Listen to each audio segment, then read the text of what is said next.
Magandang tanghali po mga nakatira sa Jose Compound at sa mga hindi dito nakatira at sa mga viewers ko lang. Nandito po tayo sa area ng Bayabasan. Tinawag itong Bayabasan dahil may puno ng bayabas dito. At siya lang naman nag-grow.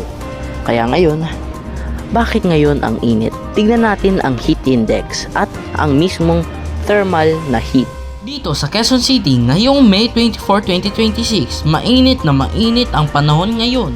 Ang aktual na temperatura ay nasa 35 hanggang 36 Celsius. Pero ang mataas na humidity, ang heat index o parang init na nararamdaman natin ay umaabot sa 41 hanggang 45 Celsius. Parang nasa oven tayo. Mga kaibigan, delikado ito para sa mga bata, matatanda at mga nagtatrabaho sa labas.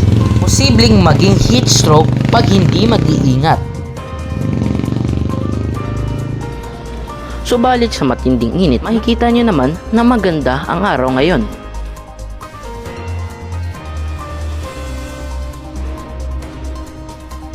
Dito na nagtatapos ang Jose Compound News. Stay safe!